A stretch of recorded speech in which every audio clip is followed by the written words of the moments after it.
दोस्तों आजकल अगर आपने जीवन बीमा पॉलिसी वो भी एलआईसी से अगर करवा रखी है तो आपको इन दिनों बहुत ही ज़्यादा घबराहट है वो हो रही होगी कि कहीं आपके पैसे वह डूब गए हैं या सेफ है या नहीं है, किस तरह से। क्योंकि अभी आप जो लेटेस्ट न्यूज़ आपको सुनने को मिल रही है वो है कि एलआईसी ने 77,000 करोड़ रुपए जो क्या है कि अडानी ग्रुप के अंदर इन्वेस्टमेंट है वो कर रखी है।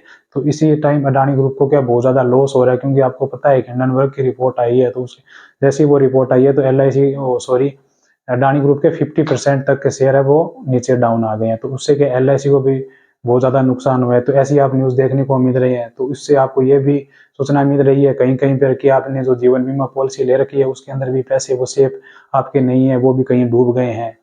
तो अगर ये इन बातों के लिए अगर आप घबरा रहे हैं तो आपको एक बेसिक नॉलेज मैं आपको देना जा रहा हूँ।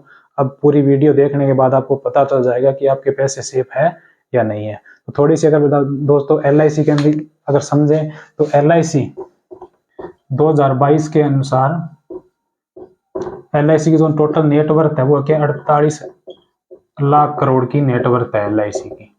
ठीक है दोस्तों। तो और उसने एलआईसी ने जो अडानी ग्रुप में जो पैसे इन्वेस्टमेंट कर रखे हैं वो सिर्फ और सिर्फ अडानी ग्रुप के अंदर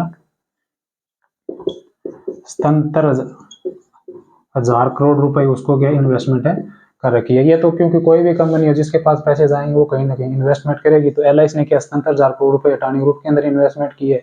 तो अगर वैल्यू अगर देखें कितना लोन कितनी इन्वेस्टमेंट की है अडानी ग्रुप के अंदर है, तो टोटल जो नेटवर्थ की है ना ओनली 0.02% ही क्या इन्वेस्टमेंट है की हुई है।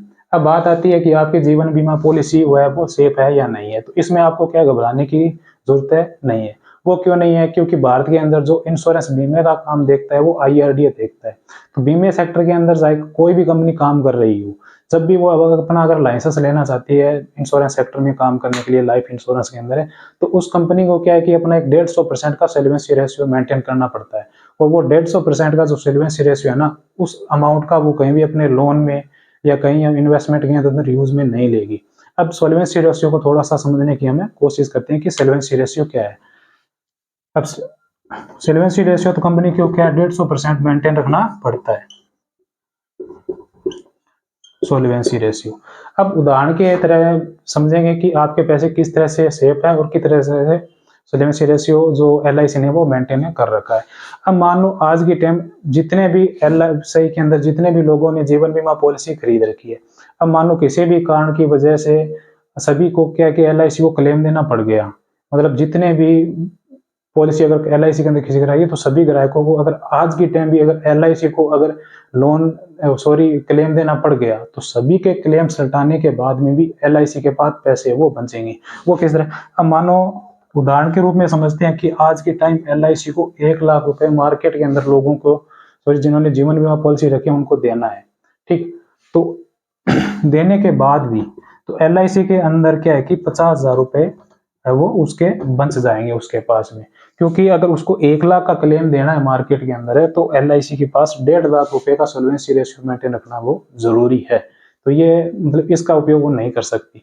तो इसमें आपको घबराने की कोई भी दिक्कत है वो नहीं है। तो अगर आपने जीवन बीमा पॉलिसी एलआईसी करवा रखी है तो आपके पैसे हैं वो 101% है वो सुरक्षित है। तो मार्केट की ऐसी न्यूज को देख के आप किसी भी तरह से घबराए नहीं। अपनी जो जीवन बीमा पॉलिसी चल रही है वो उसको एलआईसी के अंदर चलने दें।